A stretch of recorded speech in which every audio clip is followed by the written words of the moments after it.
So guys, क्या हम recognise कर सकते हैं कि एक क्रिएटर की जो ओरिजिनल सोर्स है हर चीज़ को बनाने वाली की कैरेक्टरिस्टिक्स क्या हैं?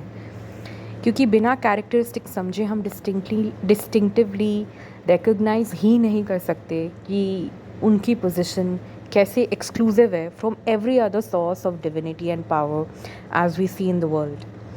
सबसे पहले जो क्रिएटर है, he is the originator of life and death of everything. हर सांस लेने वाली चीज़, हर लिविंग एंटिटी जिसे लाइफ और डेथ आती है, वो उस प्रोसेस के क्रिएटर हैं। He is the source. कोई और गुरु, महापुरुष, मैसेंजर, प्रॉफिट ये क्लेम नहीं कर सकता कि they are the original creator of life and death for every being.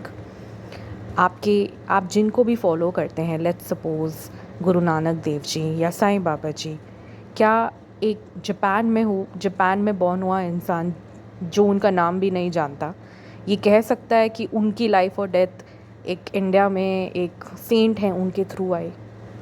इसलिए कुछ कॉन्सेप्ट्स यूनिवर्सल होते हैं। Creator of life and death is universal, जो चाहे हमारा काम उनके दरबारों से बहुत बार बना हो, doesn't mean they are the original creator and creator of life and death.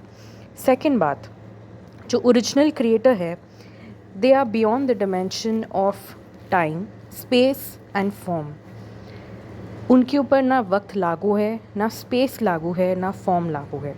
हमें एग्जिस्ट करने के लिए टाइम, स्पेस और फॉर्म के अंदर होना पड़ता है, तब जाके हम जीवित माने जाते हैं, हमारा होना माना जाता है। लेकिन रब को, क्रिएटर को, इन तीनों की कोई ज़रूरत नहीं एग्जिस्ट करने के लिए।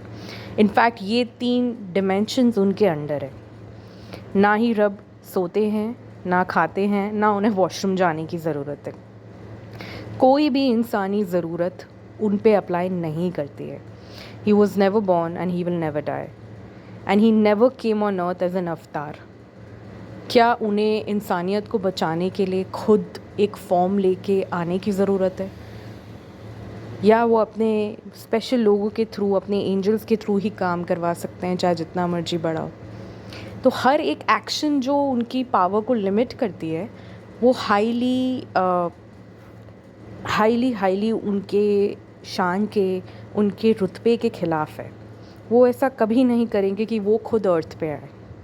वो आज तक अपने मैसेंजर प्रॉफिट्स को भी मिलने के लिए अर्थ पर नहीं आए। इसलिए क्या ये हमारा सोचना ज़रूरी है कि क्या जिसको हम ईश देवता, गुरु, महापुरुष, संत कहते हैं, क्या उन्होंने कभी हमें रब से, खुदा से, क्रिएटर से मिलवाया या हमारे काम बनवाए? काम बनवाना और रब से मिलवाने में फ़र्क होता है। दुनिया के काम मिलवाना, सिद्धियाँ दिलवाना, ये एक ज़िंदगी का जाल है, माया है। लेकिन क्या ऐसा कोई महापुरुष या संत है जिसने आपको खुद खुदा से जोड़ा, उसकी टीचिंग्स बताई, उसकी कैरेक्टरिस्टिक्स समझाई, उसके नेचर से आपको जोड़ा, ताकि आप सिर्फ उसको एक्सक्लूसिवली सब कुछ मानो और उस संत और महापुरुष को बस उनका एक स्लेव, एक सेवक?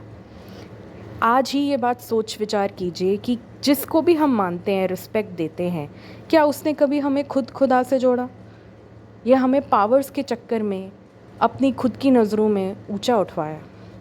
ये जानना बहुत ज़रूरी है कि हम किस शक्ति के साथ जुड़े हैं, क्योंकि जैसे पॉजिटिव शक्तियाँ हैं, इस सृष्टि में नेगेटिव शक्तियाँ भी हैं, और हम नहीं जानते कि शक्तियों के चक्कर में हम कब रब से, गॉड से दूर हो जाते हैं। तो आज ही सोच विचार कीजिए और अपनी लाइफ को नेक्स्ट डिमेंशन तक, रब के और करीब लेके जाइए।